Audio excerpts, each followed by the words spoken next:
Assalamualaikum warahmatullahi wabarakatuh. Kami dari kelompok 11 ingin mempresentasikan hasil resume chapter 19 sampai dengan 21. Kelompok 11 berisikan anggota sebagai berikut. Pertama, A. Haikal Diputara, kedua Edwin Kusando, ketiga Indra B. Caksono. Baiklah, materi selanjutnya adalah chapter 19 yang akan dibacakan oleh saya. Software Testing Component Level. Pengujian komponen perangkat lunak menggabungkan strategi yang menggambarkan langkah-langkah yang akan dilakukan sebagai bagian dari pengujian. Kapan langkah-langkah ini direncanakan dan kemudian dilakukan, dan beberapa usaha, waktu, dan sumber daya yang diperlukan. 1. Pendekatan strategis untuk pengujian perangkat lunak. Pengujian adalah serangkaian kegiatan yang dapat direncanakan sebelumnya dan dilakukan secara sistematis. Untuk alasan ini, template untuk pengujian perangkat lunak satu set langkah di mana kita dapat menempatkan teknik desain, kasus pengujian, dan metode pengujian tertentu harus ditentukan untuk proses perangkat lunak. Berikut ini adalah topik-topik yang lebih luas dalam pendekatan strategis. A. Verifikasi dan validasi. Verifikasi mengacu pada serangkaian tugas yang memastikan bahwa perangkat lunak dengan benar mengimplementasikan fungsi tertentu. Validasi mengacu pada serangkaian tugas berbeda yang memastikan bahwa perangkat lunak yang telah dibangun dapat dilacak kebutuhan pelanggan. B. Pengorganisasian untuk pengujian perangkat lunak. Untuk setiap proyek perangkat lunak, ada konflik kepentingan yang melekat yang terjadi saat pengujian dimulai. Orang-orang yang telah membangun perangkat lunak sekarang diminta untuk menguji perangkat lunak. C. The big picture. Awalnya, rekayasa sistem mendefinisikan peran perangkat lunak dan mengarah ke analisis kebutuhan perangkat lunak, di mana domain informasi, fungsi, perilaku, kinerja, kendala, dan kriteria validasi untuk perangkat lunak ditetapkan. Bergerak ke dalam sepanjang spiral, desain dan akhirnya pengkodean. Untuk mengembangkan perangkat lunak komputer, Anda berputar ke dalam sepanjang garis arus yang mengurangi tingkat abstraksi pada setiap belokan. D. Kriteria selesai. Sebuah pernyataan klasik muncul setiap kali pengujian perangkat lunak dibahas. Kapan kita selesai menguji? Bagaimana kita tahu bahwa kita sudah cukup menguji? Sayangnya, tidak ada jawaban pasti untuk pertanyaan ini. Tetapi, ada beberapa tanggapan pragmatis dan upaya awal pada bimbingan empiris. 2. Perencanaan dan pencatatan. Banyak strategi dapat digunakan untuk menguji perangkat lunak. Di satu sisi, Anda dapat menunggu hingga sistem sepenuhnya dibangun dan kemudian melakukan pengujian pada sistem secara keseluruhan dengan harapan menemukan kesalahan. Pendekatan ini, meskipun menarik, sama sekali tidak berhasil. Ini akan menghasilkan perangkat lunak yang mengecewakan semua pemangku kepentingan. Di sisi lain, Anda dapat melakukan tes setiap hari, kapanpun bagian dari sistem dibangun. Maka dari itu, berikut merupakan topik-topik dari perencanaan dan pencatatan. A. Peran perancah. Pengujian komponen biasanya dianggap sebagai tambahan untuk langkah pengkodean. Desain unit tes dapat terjadi sebelum pengkodean dimulai atau setelah kode sumber dibuat. Tinjauan informasi desain memberikan panduan untuk menetapkan kasus uji yang mungkin mengungkap kesalahan. Setiap kasus uji harus digabungkan dengan serangkaian hasil yang diharapkan. B. Pengujian hemat biaya. Ada beberapa situasi di mana Anda tidak akan memiliki sumber daya untuk melakukan pengujian unit yang komprehensif. Dalam kasus ini, penguji harus memilih modul yang penting untuk keberhasilan proyek dan modul yang diduga rawan kesalahan, karena memiliki metrik kompleksitas sebagai fokus untuk pengujian unit Anda. 3. Desain kasus uji. Desain yang baik mengantisipasi kondisi kesalahan dan menetapkan jalur penanganan kesalahan untuk merutekan ulang atau menghentikan pemrosesan dengan rapi ketika kesalahan memang terjadi. Jordan menyebut pendekatan ini anti-bugging. Sayangnya, ada kecenderungan untuk memasukkan penanganan kesalahan ke dalam perangkat lunak dan kemudian tidak pernah menguji penanganan kesalahan. Pastikan Anda merancang pengujian untuk mengeksekusi setiap jalur penanganan kesalahan. Jika tidak, jalurnya mungkin gagal saat dipanggil, memperburuk situasi yang sudah tidak pasti. Dan berikut merupakan topik-topik penting dalam desain kasus uji. A. Persyaratan dan kasus penggunaan. Kasus penggunaan dan model ini dapat digunakan untuk memandu pembuatan kasus uji secara sistematis yang melakukan pekerjaan dengan baik dalam menguji persyaratan fungsional setiap komponen perangkat lunak dan memberikan cakupan pengujian yang baik secara keseluruhan. B. Traceability, kemampuan untuk melacak sesuatu. Untuk memastikan bahwa proses pengujian dapat diaudit, setiap kasus uji harus dilacak kembali ke persyaratan fungsional atau non-fungsional atau anti persyaratan tertentu. 4. Pengujian white box.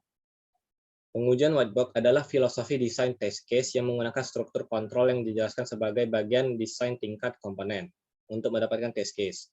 Dengan menggunakan metode pengujian kotak putih, Anda dapat memperoleh kasus uji yang 1. Menjamin bahwa semua jalur independen dalam modul telah dijalankan setidaknya sekali. 2. Menjalankan semua keputusan logis pada sisi benar dan salah. 3. Mengeksekusi semua loop pada batasnya dan dalam operasionalnya. Dan 4. Melatih struktur data internal untuk memastikan validitasnya. Dan berikut teknik-teknik dalam pengujian white box. A. Pengujian jalur dasar atau basic path testing. Metode jalur dasar memungkinkan perancang kasus untuk memperoleh ukuran kompleksitas logis dan dari desain prosedural dan menggunakan ukuran ini sebagai panduan untuk mendefinisikan kumpulan dasar dari jalur eksekusi. B. Pengujian struktur kontrol. Ini memperluas cakupan pengujian dan meningkatkan kualitas pengujian kotak putih. 5. Pengujian black box. Berfokus pada kebutuhan fungsional perangkat lunak, artinya teknik pengujian kotak hitam memungkinkan Anda untuk memperoleh serangkaian kondisi input yang sepenuhnya menjalankan semua persyaratan fungsional untuk suatu program. Dan berikut merupakan metode dalam pengujian black box. Pengujian antarmuka. Pengujian antarmuka digunakan untuk memeriksa bahwa komponen program menerima informasi yang dikirimkan kepadanya dalam urutan dan tipe data yang tepat, dan mengembalikan informasi dalam urutan dan format data yang benar. B. Partisi kesetaraan. Partisi kesetaraan adalah metode pengujian kotak hitam yang membagi domain input dari suatu program ke dalam kelas-kelas data yang dari kasus uji diturunkan. C. Analisis nilai batas. Jumlah kesalahan yang lebih besar terjadi pada batas domain input daripada di pusat. Untuk alasan inilah, analisis nilai batas telah dikembangkan sebagai teknik pengujian. Analisis nilai batas mengarah pada pemilihan kasus uji yang menggunakan nilai batas. 6. Pengujian objek-oriented. Ketika perangkat lunak berorientasi objek dipertimbangkan, konsep unit berubah.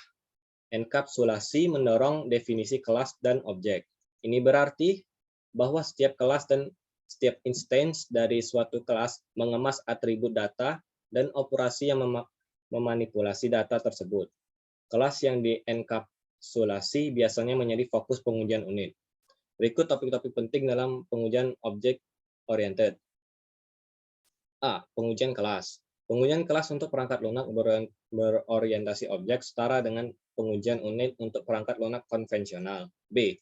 Pengujian perilaku. Diagram keadaan untuk suatu kelas yang digunakan untuk membantu menurunkan urutan tes yang akan melatih perilaku dinamik kelas. Demikianlah yang dapat saya sampaikan. Selanjutnya, materi chapter 20 akan dibacakan oleh Edwin Guzando. Kepada Edwin dipersilahkan. Baik, terima kasih. Selanjutnya, yaitu chapter 20, pengujian perangkat lunak tingkat integrasi. 1. Dasar pengujian perangkat lunak. Tujuan pengujian adalah untuk menemukan kesalahan, dan pengujian yang baik adalah yang memiliki probabilitas tinggi untuk menemukan kesalahan. A. Pengujian kotak hitam atau black box.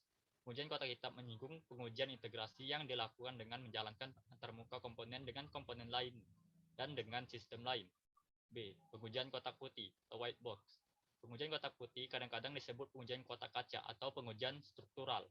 Adalah filosofi pengujian integrasi yang menggunakan pengetahuan implementasi dari struktur kontrol yang dijelaskan sebagai bagian dari desain tingkat komponen untuk memperoleh kasus pengujian.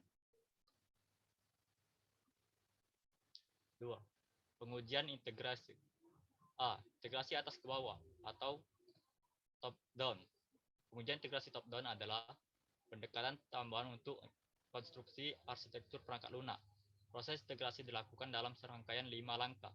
1. Modul kontrol utama digunakan sebagai driver uji dan stub diganti untuk semua komponen yang secara langsung berada di bawah modul kontrol utama, seperti pada gambar di bawah ini. Lanjut 2. Bergantung pada pendekatan integrasi yang dipilih, atau yaitu dalam kedalaman atau keluasan terlebih dahulu.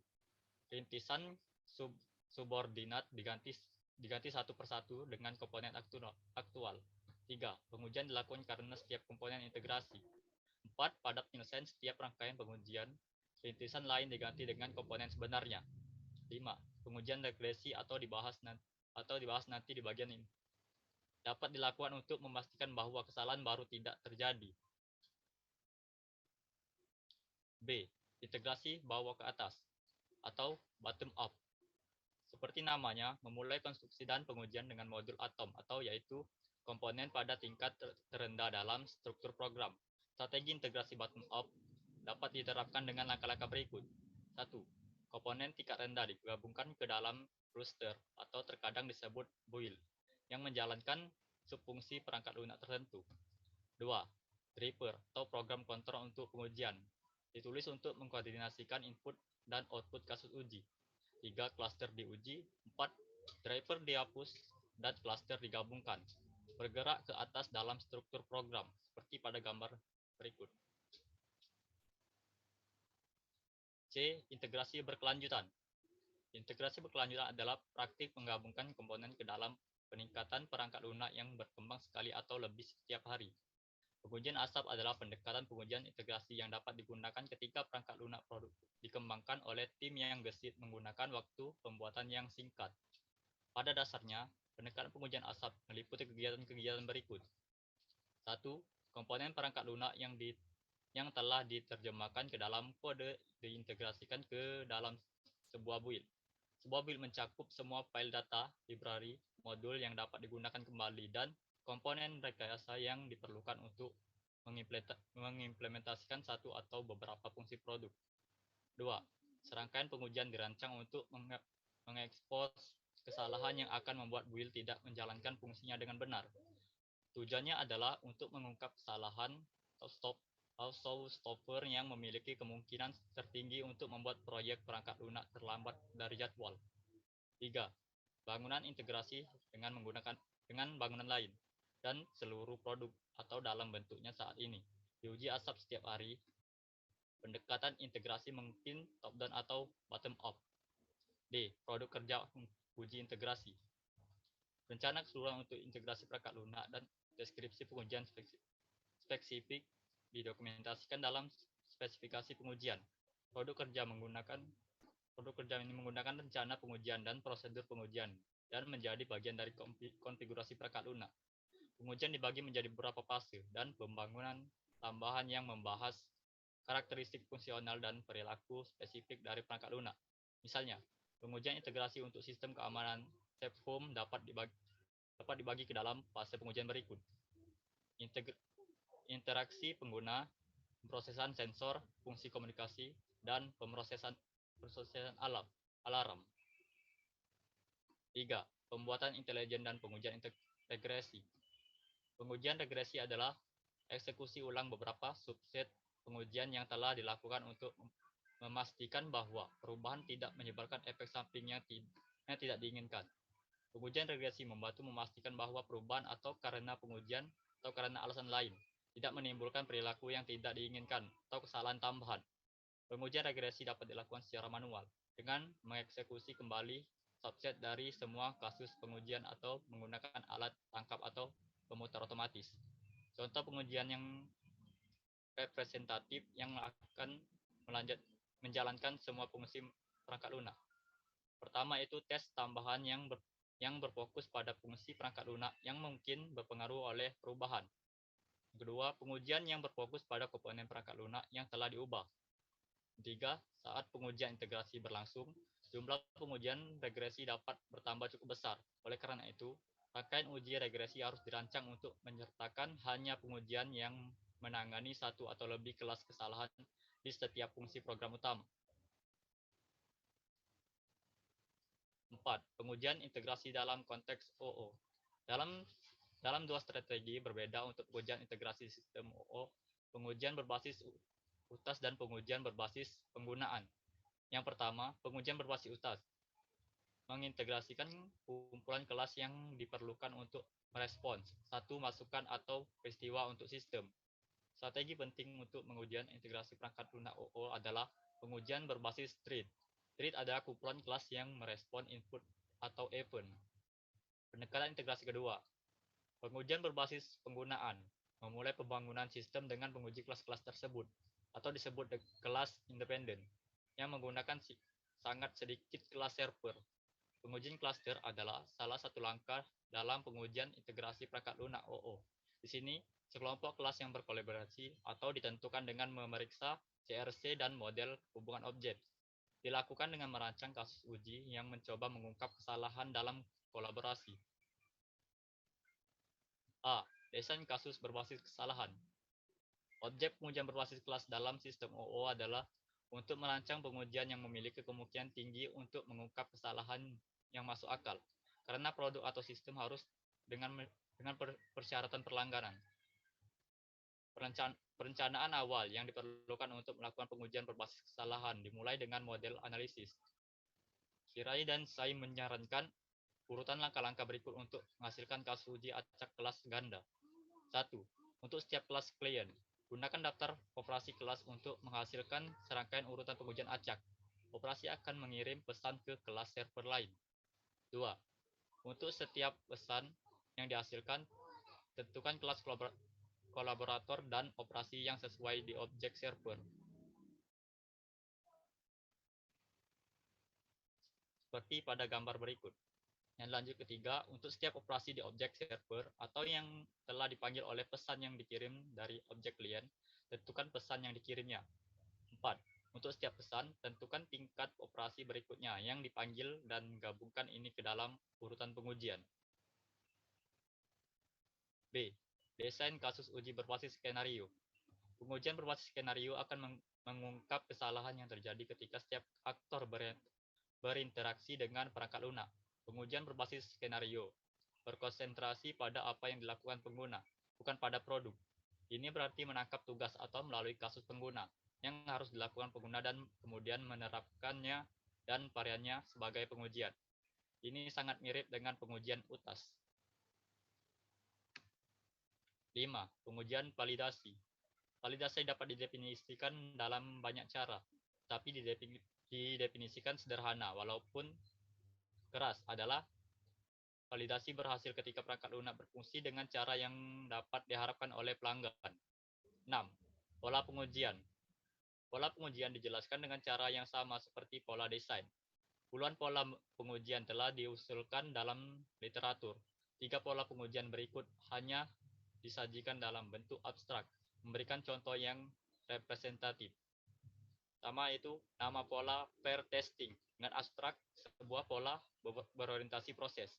Pengujian berpasangan menggambarkan teknik yang analog dengan pemrograman berpasangan, di mana dua pengujian bekerja sama untuk merancang dan melaksanakan serangkaian pengujian yang dapat diterapkan pada aktivitas pengujian unit, integrasi, atau validasi. Kedua, nama pola separate test surface. Dengan abstrak ada kebutuhan untuk menguji setiap kelas dalam sistem berorientasi objek, termasuk kelas internal, yaitu kelas yang tidak mengekspos termuka apapun di luar komponen yang menggunakannya. Pola separate testing. Pola ini menjelaskan cara membuat antarmuka pengujian yang dapat digunakan untuk menjelaskan pengujian spesifik pada kelas yang hanya dapat dilihat secara internal oleh komponen. Ketiga, yang pola skenario testing. Dengan abstrak setelah pengujian unit, dan integrasi dilakukan, ada kebutuhan untuk menentukan apakah perangkat lunak akan bekerja dengan cara yang memuaskan pengguna. Pola skenario testing menjelaskan teknik untuk menjalankan perangkat lunak dari sudut pandang pengguna. Kegagalan pada level ini menunjukkan bahwa perangkat lunak telah gagal memenuhi persyaratan yang terlihat oleh pengguna. Kembali ke moderator. Baiklah, terima kasih kepada Admin Musando. Selanjutnya chapter 21. Chapter 21 akan dibacakan oleh Indra. Kepada Indra, dipersilahkan. Baik, terima kasih moderator. Saya akan menjelaskan chapter 21 yaitu Software Testing Specialist Testing for Mobility. Yang pertama, pedoman pengujian mobile. Secara umum, pengguna mengharapkan mobile apps untuk menyadari konteks dan memberikan pengalaman pengguna yang dipersonalisasi berdasarkan lokasi fisik perangkat dalam kaitannya dengan fitur jaringan yang tersedia. Menguji mobile apps di jaringan ad hoc dinamis untuk setiap perangkat yang memungkinkan dan konfigurasi jaringan itu sulit. Jika bukan tidak mungkin. Yang kedua, testing strategi. Yang pertama itu user experience testing, selanjutnya device compatibility testing, yang ketiga performance testing, yang keempat connectivity testing, kelima security testing, keenam testing in the wild, ketujuh certification testing. Teknologi saja tidak cukup untuk menjamin kesuksesan komersial aplikasi seluler. Pengguna meninggalkan mobile apps dengan cepat jika tidak berfungsi dengan baik atau gagal memenuhi harapan. Penting untuk diingat bahwa pengujian memiliki dua tujuan penting. Yang pertama, untuk membuat kasus uji yang mengungkap cacat di awal siklus pengembangan, dan untuk memverifikasi keberadaan atribut kualitas yang penting. Kualitas untuk mobile apps didasarkan pada yang ditetapkan dalam ISO 20050-2011. 3. User Experience Testing Issue. A. Gesture Testing. Layar sentuh ada di mana-mana dalam perangkat seluler, dan sebagai akibatnya, pengembang telah menambahkan gerakan multi sentuh, misalnya menggesek, memperbesar, menggulir, atau memilih, sebagai sarana untuk meningkatkan kemungkinan interaksi pengguna tanpa kehilangan real estate layar. B. Virtual Keyboard Input. Karena keyboard virtual dapat mengaburkan bagian layar tampilan saat diaktifkan, penting untuk menguji mobile apps untuk memastikan bahwa informasi layar penting tidak disembunyikan dari pengguna saat mengetik. Jika informasi layar harus disembunyikan, penting untuk menguji kemampuan mobile apps untuk memungkinkan pengguna membalik halaman tanpa kehilangan informasi yang diketik. C. Input suara dan pengenalan suara. Input suara telah menjadi metode yang semakin umum untuk memberikan input dan perintah dalam situasi yang sibuk dan mata yang sibuk. Input suara dapat mengambil beberapa bentuk dengan tingkat kerumitan pemrograman yang berbeda yang diperlukan untuk memproses masing-masing. D. Peringatan dan kondisi tidak biasa. Saat aplikasi seluler berjalan dalam lingkungan waktu nyata, ada beberapa faktor yang dapat mempengaruhi perilakunya. Misalnya, sinyal Wi-Fi mungkin hilang, atau pesan teks, panggilan telepon, atau peringatan kalender yang masuk mungkin diterima saat pengguna bekerja dengan mobile apps. Faktor-faktor ini dapat mengganggu alur kerja mobile apps. Namun, sebagian besar pengguna memilih untuk mengizinkan peringatan dan gangguan lain saat mereka bekerja. 4. Pengujian web aplikasi. Banyak praktik pengujian web juga sesuai untuk menguji aplikasi seluler klien tipis dan simulasi interaktif. Strategi untuk pengujian web app mengadopsi prinsip-prinsip dasar untuk semua pengujian perangkat lunak dan menerapkan strategi dan taktik yang digunakan untuk sistem berorientasi objek. Yang kelima, strategi pengujian web. A. Pengujian konten. Pengujian konten memiliki 3 tujuan penting. Yang pertama, untuk mengungkap kesalahan sintaks, misalnya kesalahan ketik, dan kesalahan tata bahasa dalam dokumen berbasis teks, representasi grafis, dan media lainnya. Yang kedua, untuk mengungkap kesalahan semantik, yaitu kesalahan dalam keakuratan atau kelengkapan informasi. dalam objek konten apapun yang disajikan saat navigasi terjadi. 3. Untuk menemukan kesalahan dalam organisasi atau struktur konten yang disajikan dengan pengguna akhir. B. Pengujian interface. Pengujian antarmuka melatih mekanisme interaksi dan memvalidasi aspek estetika antarmuka pengguna. Strategi keseluruhan untuk pengujian antarmuka adalah untuk, yang pertama, mengungkap kesalahan yang terjadi dengan mekanisme antarmuka tertentu, misalnya, kesalahan dalam eksekusi tautan menu yang benar atau cara data memasukkan data ke dalam formulir. Yang kedua, mengungkap kesalahan dalam cara pengujian antarmuka. Antarmuka mengimplementasikan semantik navigasi, fungsionalitas web app, atau tampilan konten. C. Pengujian navigasi. Seorang pengguna melakukan perjalanan melalui web app dengan cara yang sama, seperti pengunjung berjalan melalui toko atau museum. Ada banyak jalan yang diambil, berhenti untuk dibuat, hal-hal yang dipelajari dan dilihat, kegiatan untuk memulai, dan keputusan yang dibuat. Tugas pengujian navigasi adalah yang pertama, yaitu memastikan bahwa mekanisme yang memungkinkan pengguna web app melakukan perjalanan melalui web app semuanya berfungsi. Dan yang kedua, untuk memvalidasi bahwa setiap NSU dapat dicapai dengan kategori pengguna yang sesuai. 6. Internasionalisasi. Internasionalisasi adalah proses pembuatan suatu produk perangkat lunak agar dapat digunakan di beberapa negara dan dengan berbagai bahasa tanpa memerlukan perubahan rekayasa apapun. Lokalisasi adalah proses mengadaptasi aplikasi perangkat lunak untuk digunakan di wilayah global yang ditargetkan dengan menambahkan persyaratan khusus lokal dan menerjemahkan elemen teks ke dalam bahasa yang sesuai. 7. Pengujian keamanan. Setiap sistem berbasis komputer yang mengelola informasi sensitif atau menyebabkan tindakan yang dapat merugikan atau menguntungkan individu secara tidak semestinya adalah target penetrasi yang tidak semestinya atau ilegal. Penetrasi mencakup berbagai aktivitas, yaitu peretas yang mencoba menembus sistem untuk olahraga, karyawan yang tidak puas mencoba melakukan penetrasi untuk membalas dendam, individu yang tidak jujur mencoba untuk melakukan penetrasi untuk keuntungan pribadi yang tidak sah. 8. Pengujian performa. Pengujian kinerja digunakan untuk mengungkap masalah kinerja yang dapat diakibatkan oleh kurangnya sumber daya sisi server, bandwidth jaringan yang tidak sesuai, kemampuan basis data yang tidak memadai, kemampuan sistem operasi yang salah atau lemah, fungsionalitas web app yang dirancang dengan buruk, dan masalah perangkat keras atau perangkat lunak lainnya yang dapat menyebabkan untuk menurunkan kinerja klien server. Tujuannya ada dua. Yang pertama, untuk memahami bagaimana sistem respons saat memuat, yaitu jumlah pengguna, jumlah transaksi, atau volume data keseluruhan. Dan yang kedua, untuk mengumpulkan metrik yang akan mengarahkan modifikasi desain untuk meningkatkan kinerja. 9. Uji coba real-time. Mobile apps sering dikembangkan untuk beberapa perangkat dan dirancang untuk digunakan dalam banyak konteks dan lokasi yang berbeda.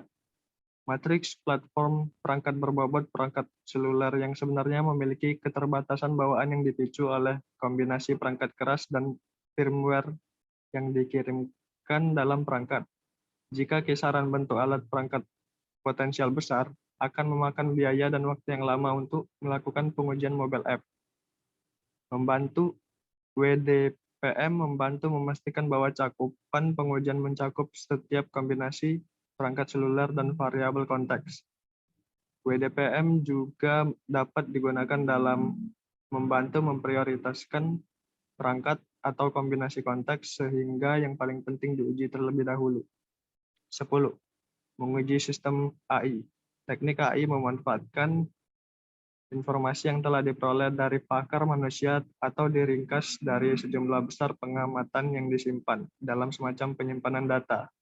Data ini perlu diatur dalam beberapa cara sehingga dapat diakses dan diperbaharui secara efisien. jika produk perangkat lunak ingin menyadari konteks atau menyesuaikan diri. Heuristik untuk penggunaan data ini membantu pengambilan keputusan dalam perangkat lunak yang biasanya dijelaskan oleh manusia dalam kasus penggunaan atau rumus yang diperoleh dari analisis data statistik. 11. Pengujian statis dan dinamis. Pengujian statis adalah teknik verifikasi perangkat lunak yang berfokus pada tinjauan daripada pengujian yang dapat dieksekusi. Penting untuk memastikan bahwa pakar manusia atau pemangku kepentingan yang memahami domain aplikasi setuju dengan cara pengembangan yang merepresentasikan informasi dan penggunaannya dalam sistem AI. Seperti semua teknik verifikasi perangkat lunak, penting untuk memastikan bahwa kode program mewakili spesifikasi AI, yang berarti pemetaan antara input dan output kasus penggunaan tercermin dalam kode. Pengujian dinamis untuk sistem AI adalah teknik validasi yang melatih kode sumber dengan kasus uji. Tujuannya adalah untuk menunjukkan bahwa sistem AI sesuai dengan perilaku yang ditentukan oleh para ahli manusia. Dalam kasus penemuan pengetahuan atau penggalian data, program mungkin telah dirancang untuk menemukan hubungan baru yang tidak diketahui oleh pakar manusia. Pakar manusia harus memvalidasi hubungan baru ini sebelum digunakan dalam produk perangkat lunak yang kritis terhadap keselamatan. 12. Pengujian dokumentasi dan fasilitas pertolongan. A. Acceptance test adalah serangkaian tes khusus yang dilakukan oleh pelanggan dalam upaya untuk mengungkap kesalahan produk sebelum menerima perangkat lunak dari pengembang. B. Alpha test dilakukan di situs pengembang oleh sekelompok perwakilan pengguna akhir. Perangkat lunak ini digunakan dalam pengaturan alami dengan pengembangan melihat dari balik bahu pengguna dan merekam kesalahan dan masalah penggunaan. Tes alfa dilakukan dalam lingkungan yang terkendali. C. Beta test dilakukan di satu atau lebih situs pengguna akhir. Tidak seperti pengujian alfa, pengembang umumnya tidak hadir. Oleh karena itu, pengujian beta adalah aplikasi perangkat lunak langsung di lingkungan yang tidak dapat dikendalikan oleh pengembang. Sekian dari saya. Baiklah, terima kasih. Selanjutnya adalah contoh kasus white box dan contoh kasus sederhana pengujian white box dan black box. Yang pertama yaitu white box dulu. Pertama, flowchart grading nilai. Lalu kita ubah ke bentuk flow graph. Seperti yang kita lihat pada flowchart berikut. Misalnya kita memasukkan nilai.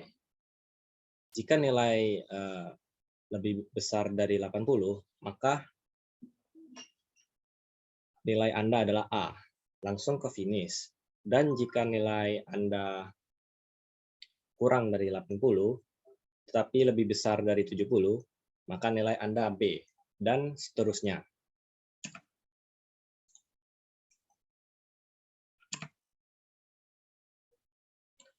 Berikut adalah bentuk flow graph. Dari flowchart yang di atas, bisa kita buat ke dalam bentuk flow graph. Dari flow graph tersebut, kita bisa mendapatkan independent path. Antara lain sebagai berikut. Path 1 yaitu 1, 2, 3, 10. Path yang kedua, 1, 2, 4, 5, 10.